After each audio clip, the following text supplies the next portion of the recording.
Welcome back to another episode of What Are You Made Of with your boy, Mike C-Roc. Thank you so much for joining us, guys. You keep coming back. I appreciate it. I want to thank you and let you know how much I appreciate you every show. Also for your support of the movement, the What Are You Made Of movement and the Rocket Fuel movement. Today, I have a friend of mine I met via Clubhouse, a new app that's out. And of course, I'm an expert at DMing people because it just takes persistence and commitment. And I do that regularly before Clubhouse, and I did it with Clubhouse now, and it's turning out to meet some great people. So I brought Malorie Nicole on the show here today, and Malorie helps entrepreneurs and executives create mental clarity, fulfillment, and growth in their lives. She is the host of a #1 Forbes rated podcast and spends her days dedicated to helping others remove the mental barriers they don't realize are blocking them. She believes in conscious capitalism, using business for good, and that entrepreneurs are here to solve the problems of the world. Malorie, welcome to the show. Mike, thanks for having me. I'm excited to be here. Well, we have a ritual. Thanks for being here. We have a ritual that we ask our guests the same question, the show's namesake. What are you made of? I like that question. I believe that I am made of, and I believe we're all made of, a collective belief system that comes from all of the experiences that we've gone through in this world, whether they be hard or good. And the way in which we perceive ourselves through those experiences in the world. So I believe that that's what I'm made of. Yeah, that's one of the best explanations I've heard. And I agree with you 100%. Now, but I want to dig deeper. I want to know some of the ingredients, those specifics. If you're willing to get vulnerable and share. Absolutely. Like, where did you come from, and what went into making Malorie who she is today? That's a great question. I grew up, we won't go into all the details, but I grew up in Charlotte, North Carolina, and went to school in Wilmington. And in my time in Wilmington, I went to school for some engineering work, neurobiology, and stuff that really is not anything that I do now. And my work with entrepreneurs and executives, I was working for a civil engineering firm for a while and just doing all of this stuff that didn't light my soul on fire the way that the work I do now does.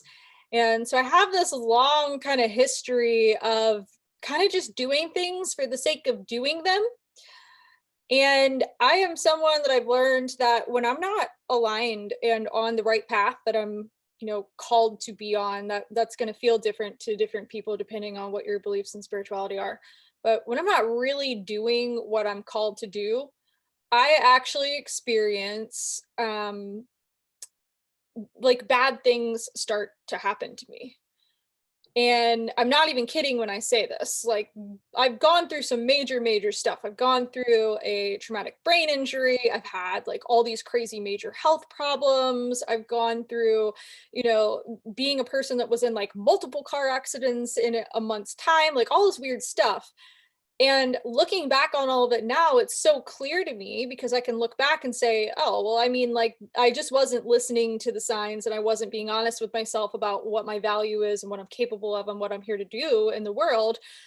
And that's when all of that chaos, and I was attracting all that chaos in my life. And that's not how life is for me anymore. So I cannot help but to attribute my belief system and what's happened in my life to really being that core thing of who am I? What value am I here to bring? What old traumas am I carrying that I haven't let go of? And am I actually attracting these things into my life to try and show me how unaligned I really am and that there's a different path? Yeah. Man, I feel it. I know exactly what you're talking about. By the way, UNCW? Yes. Okay. Yeah. So I go to Myrtle a lot, play golf, and some friends of mine went to UNCW, and I fly into Charlotte all the time. There's a little small airport near my house called Salisbury Airport, and I fly into Charlotte all the time because I fly a lot. And so it's great. I'm right great outside city. of Charlotte. Yeah, great city, man. Yeah, great city. When I have a layover for a couple hours, I have to have you come over and have some lunch. Yeah, at that the sounds airport. awesome. Our airport's right down the road. Yeah, that's cool. So no, 100%. And you know what I noticed in my life is like, no, this is everybody has their beliefs. I think I'm right. I don't know. But I think that we have a spirit that comes into our vehicle, which is our body. And when we're trying to create something, our purpose is to create things and build. And have that's our job here on earth, by the way, is to build. And when we stop building or creating, then our survival goes downhill. Mm-hmm. And so when your spirit and your body aren't in alignment, like you just talked about, that's when that conflict comes in. And you've heard people be accident prone, right? And it's no like coincidence that they're having Right. accidents over and over again. I mean, it's Right. something is not right. And I feel you there. I've been there. And I'm so aligned now, like I've never been before as well. And I can relate to that so much. So Well, and here's the thing. If you believe, like, I'm totally open to be vulnerable about this because this is what my belief system was. I believed that I was a victim to my circumstances and to the world. So of course, right? Of course, I'm going to have experiences that prove that belief to be true. right. Yep. Subconscious mind tries to justify everything, right? Exactly. Yep. Exactly. Yep. So I guess when did you figure this out? Like when did you start really realizing what Mm. was going on? Like tell us the story. That's a good question. So you'd hope, and even my mom, I remember my mom asking me this a couple years ago. Um, you'd hope that it would have been the brain injury because the brain injury was a huge deal. I mean, I was like this was a long time ago. I'm about to be 31 and I was 21 at the time when the brain injury happened. So we're talking about 10 years. But How did it happen? Was it a car accident? no, I don't have a good polished story about it. I was intoxicated and I was riding my bike and I fell off my bike the wrong way. And the way that I landed, it was the wrong way that I landed. Mm-hmm. And it caused internal bleeding in my brain. I happened to be so intoxicated that I actually convinced the ambulance that I didn't need to go to the hospital. By some type of miracle or crazy occurrence, my friend called me that night, got on the phone with her. She knew immediately something was wrong. I wasn't making sense. I wasn't talking right. She swung by my house, took one look at me, put me in her car, and took me to the hospital. Had I fallen asleep that night, I wouldn't be having this conversation with you because my brain, when you have internal bleeding in your brain, they have to keep you awake Yep. until it stops. Yep. So that all happened. That was a big, huge deal. I was just about to finish college. I had like 15 credits left. I had a long recovery. There was a period of time after that where I was not aware of what I wasn't aware of in the same way, right? Now that Mm-hmm. we all have our blind Mm-hmm. spots and we're not aware of what we're not aware of. But I thought I was better. I thought I had healed. I went to go take a cognitive testing ability about 8 weeks after my recovery because I spent a week in the ICU. I mean, there was a lot of bedridden part of this, like really injured part of this. But then after that, I was like, all right, I'm good. My brain's working again. All is well with the world. I can go back to school and finish this. So I go to the doctor to take this test. I score, like, I can't make this up, in the bottom 98th percentile of cognitive functioning for individuals my age at that point in my life. The doctor took one look at me and said, if you go back to school right now, you're going to fail. You're not going to pass any of your classes. It's going to be a waste of time and a waste of money. Now, did you feel like you passed the test or did you feel like it was I felt like I was fine. That's like the even during craziest thing. like whatever the test was, you felt like you did okay? Yes, Oh, yes. And that's like the craziest part because a brain injury, it's so wild now. A brain injury, like looking back, when you break your arm, which I've done multiple times, right? I have a previous history of being accident prone. You look at your arm, you feel it, you're like, oh yeah, my arm's broken. I need to go get some help. When your brain is screwed up, you do not know it. You Like don't know you what you don't might know. tell, I knew there were certain things that I knew weren't quite right, but when your brain isn't processing information the way that it does every single day for you now, you don't know. And I did not know. So there was a period of time where I had to take a break. I had to put my life on pause. But I do remember in that moment looking at the doctor and just asking the question to him, well, when is it going to get better? And he said, I don't know. And I do remember believing, well, it's going to get better. I knew something inside me, this wasn't permanent, this was going to heal, this is a temporary thing. And it was. About 6 months later, went back, scored in the top 98% of the test, all is well, had the recovery that I needed to have. To answer your prior question though, you would have thought that that would have been enough to kind of wake me up. And unfortunately it wasn't. I had another 3 years of just living out of alignment, not understanding what I was really here to do, not having good habits in my life, or surrounding myself with people that really want to be here for good. And I had a lot of habits that contributed to not creating the life that I have now. And it wasn't until I became sick, really, really, really sick. I had all these health symptoms that were showing up.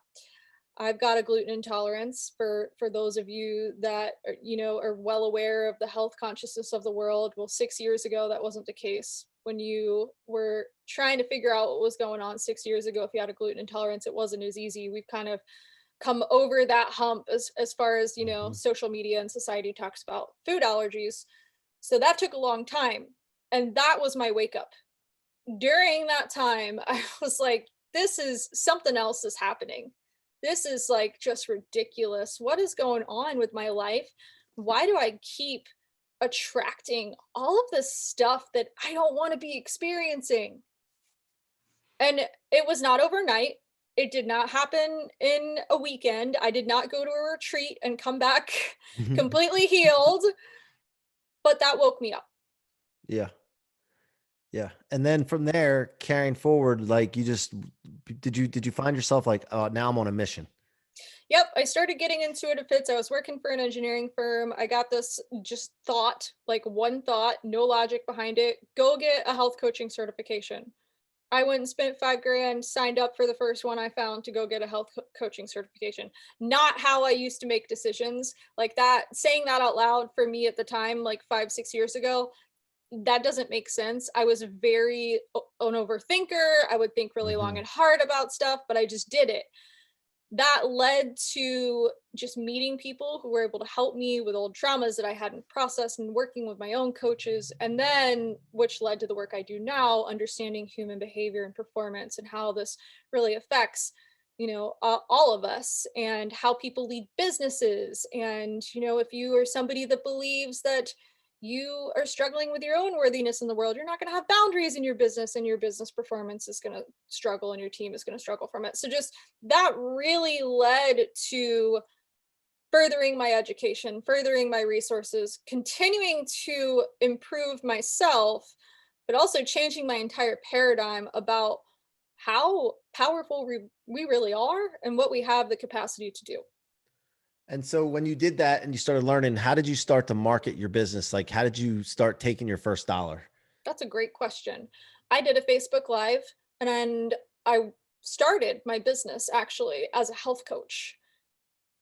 I don't do health coaching anymore. That was very short, and I'll get into why. But I started my business as a health coach. I did one Facebook Live. I immediately had responses and had reactions to it.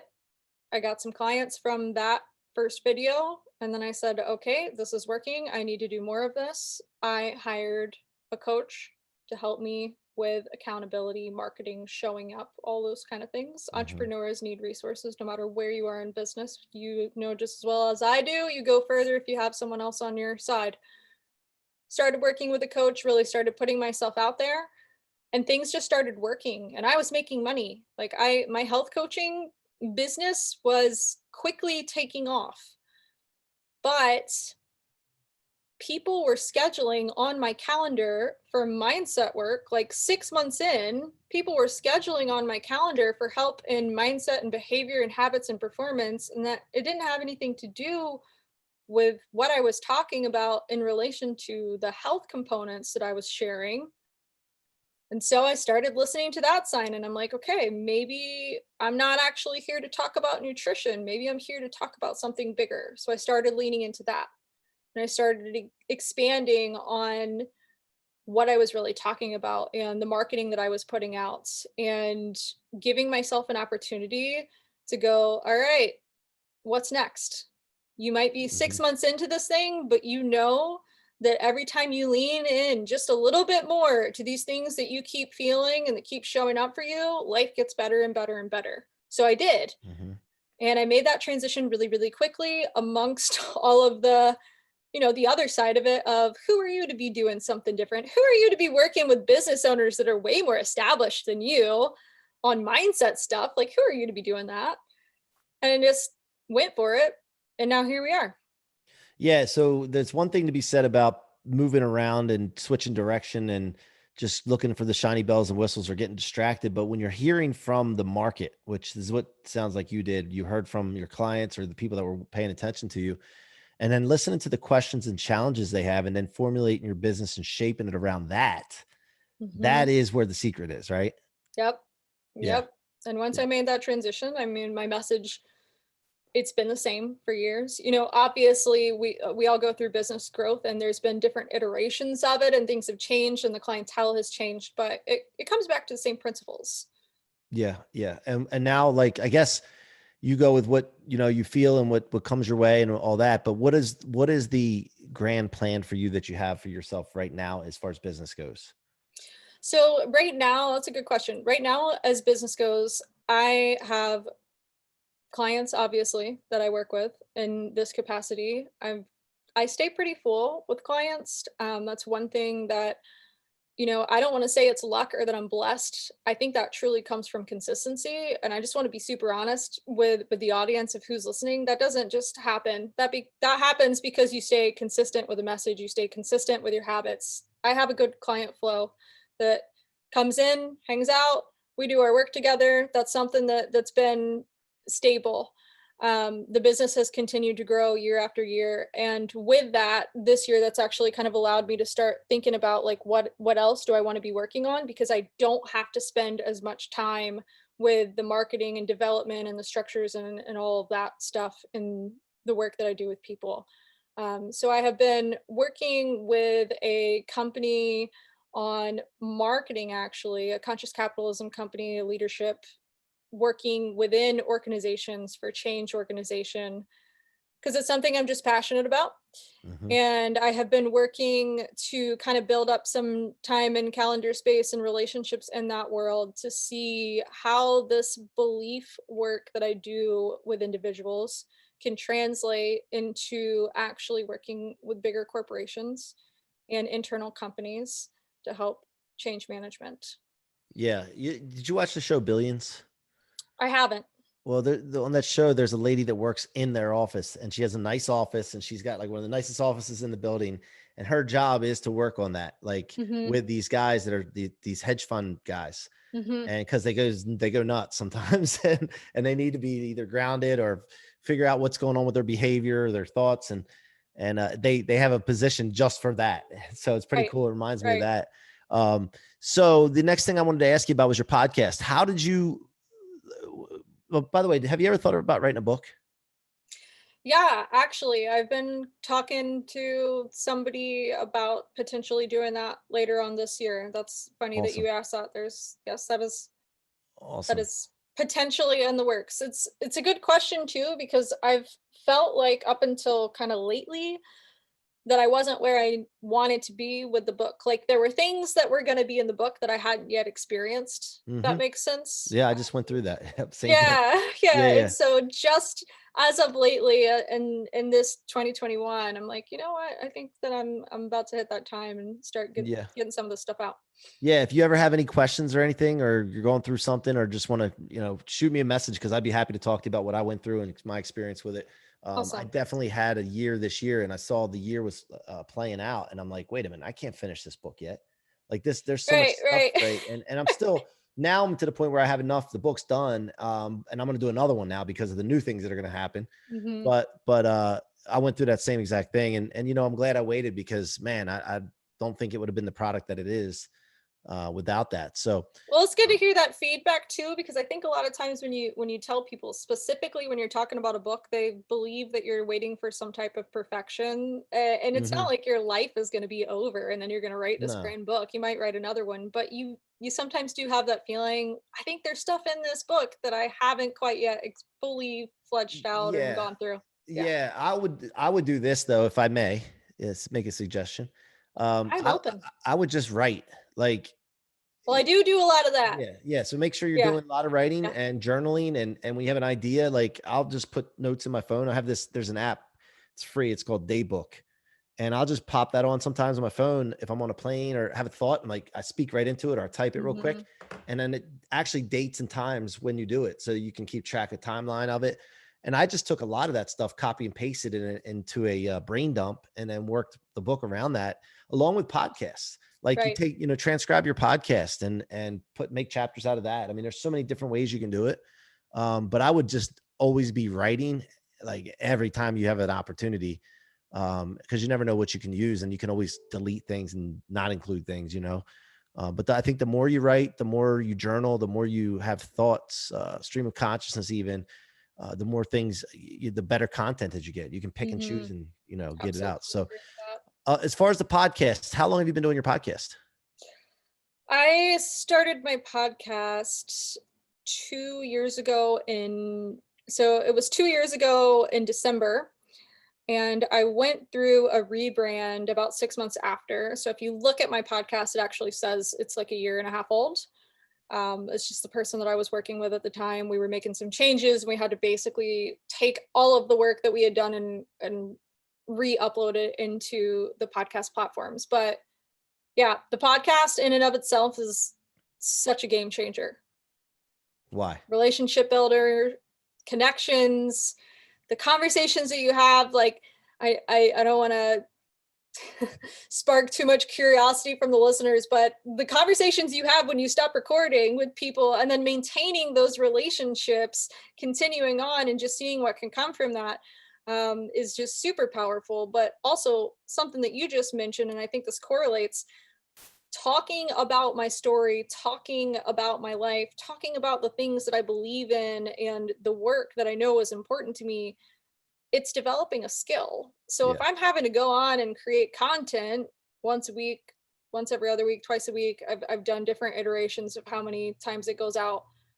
I'm just getting more clear on my message and what I care about and my values and all of the things that relate to the value that I want to give, and marketing and all of that. Yeah. Yeah. I mean, you're working things out, you get Yeah. credibility from it. Mm-hmm. It's not power in a good or bad way, but power in a good way, where, people come to you for things that they normally wouldn't have before, as far as information or advice, or Mm-hmm. it's just phenomenal. The people that you can connect with too, that you wouldn't normally be able to connect with Right. without the podcast. And then how did you get it ranked so high? Like what kind of, somebody listening to right now that's a podcaster that, man, I don't know if I want to get into it. And if I do get into it, or if they've been in and they're getting frustrated with their podcast and haven't had the success that you and I've had, like what kind of advice would you give them? Mm-hmm. I think you might actually know him. Do you know Zach Babcock? Yeah. Yeah. So he's not the first person that I worked with my podcast, but he helped me rank initially on iTunes. And then I just stayed really consistent with it. I ranked on iTunes like top 71 in the first week and a half or so in personal growth. And I stayed consistent with the work. But he's actually the person, I never would have even known that I ranked #1 on Forbes had he not told me. He sent me a screenshot through Facebook Messenger. He's like, "Hey, have you seen this?" And I was like, no, but thank you for telling me, because nobody That's else so is. awesome. Yeah, it's so crazy. What's it That was called? What's it Abundantly called? Clear podcast. Mentally Clear? Abundantly, Oh, abundantly. abundantly clear podcast. That's Mhm. right. Yep. Yeah. Yeah, yeah. Because I'm scheduled to come on there, right? That one. Yes. Yeah, yeah. We're Yes, gonna you are. blow it up. Hopefully, we're gonna put you back to the #1 spot just because of the energy that we're gonna bring to it. So no, but I'm looking forward to that. By the way. So what? Yeah. So what advice would you give aspiring or current podcasters that are trying to You know make it? what? You're gonna suck at first. Like, and that's just the thing that I think that so many people just getting started, like they forget sometimes that the people that are further along than them also just got started at some point in their journey. My first episodes are nothing compared to what the episodes I do now are. You know what I mean? Because you just learn how to talk differently. You learn how to deliver content in a different way after you do something over and over and over again. And the only difference in somebody that's successful and somebody that isn't is their thought patterns and how they think. Because what we think and our beliefs create behavior. So if you do not have a belief system that will create good habits and good behavior and good consistency, you're not going to see the growth that you want to see. Consistency is one of the most underutilized things possibly in entrepreneurship. People want to change what they're doing all the freaking time. They do something for 3 months and then they want to change it and do something else for 3 months. And then 3 years down the line, they're sitting asking themselves, why have I not figured this out? Pick something. Give yourself an opportunity to try things on the side and do different things. I'm not saying like just pick one thing and that's it, but find something to stay consistent with so that you can actually give yourself an opportunity for growth. And that's the commitment I made to myself from the beginning. I said, I'm going to do this for a year, and then I'm going to decide if I'm going to keep doing this or if it's a waste of time. Yeah. And I did it for a year, and I was like, there's no way I'm going back now. Right. Right. And the other thing is, I always talk about people are so lack of patience with results. And Yes. I believe you got to see some results, right? Incremental results. It can be small, but really you should be patient with the end game and urgent with your actions and consistency. And that's what I always talk about. And I've seen that in mine. Like, I feel comfortable here now. Like at first I watched my first podcast now and I'm like, oh my gosh, like that was just not, I mean, it's all right. I mean, I told my story and it caught on pretty quick, but I was in my dining room. I had a backdrop of just the dining room wall. And then like, this is a year and look how far we've come. I got a studio, like in this freaking awesome place with the ocean there. I know you're crushing me with your background. Crazy. We just moved and my background right now is not up to par of what it used to be, but that's all right. That's cool. I remember talking to you before on our connection call or whatever. And we were talking about that stuff, but like this only happened. I think I told you this because my wife was tired of me being in her dining room.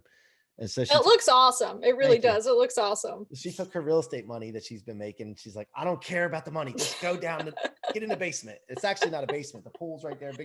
It's just an awesome place. So that's awesome. Very fortunate. But the last thing I wanted to talk to you about, first of all, before I get into that last question, what is the best place and way for my audience to engage with you and contact you? Yeah. So as far as social media is concerned, Facebook, my personal profile is actually the place that I connect with people the most and where I share content.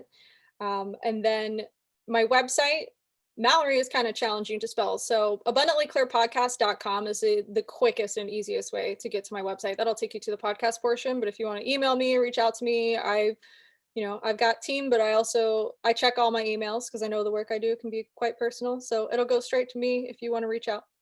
Awesome. All right. So final question. I talked about the rocket fuel law, the concept that I talk about all the time, exhaustingly. But you have to, if you want. That's good marketing, right? Yeah. If you want to market it, sometimes I'm like, geez, rocket fuel. But no, it is what it is. But what does that concept mean to you and what has it meant to your life? What is the concept of rocket fuel? What does that mean to me and what does it mean to my life? I mean, that's a good question. But I think it goes back. I feel like I might have already answered it, so I don't want to say the same thing I've already said, but I think rocket fuel in and of itself is like the concept that I think of when you say that is working from the inside out. Because when we look at a rocket, we don't realize how powerful it is until it takes off. And I feel like that's kind of how we are as human beings. If we are not focused on what that fuel is inside, we're never going to have the potential to take off in the way that we really could take off. And so that's what it means to me. And continuously owning that and nurturing what needs to be nurtured to make sure that we're really being honest with ourselves if we're actually doing the work that we have the capability to do. Perfectly said. Thank you, Malorie. Thank you so much for joining us on the What Are You Made Of podcast. Thanks for having me. All right, guys, you've been listening to another wonderful episode, wonderful guests that create the wonderful episode. I'm just here to guide them through it. Thank you so much for joining us. Thank you so much for the following and just the support that you've given me. Please remember to go subscribe to your favorite podcast platform on the What Are You Made Of show. And if you like to watch these, go to the YouTube channel, Mike C-Roc Ciorrocco. Subscribe, tell your friends and family about it. And finally, go get that rocket fuel book, Convert Setbacks, Become Unstoppable, forward written by Grant Cardone. And that is at MikeCroc.com/book, MikeCroc.com/book. Until next time, guys, be unstoppable.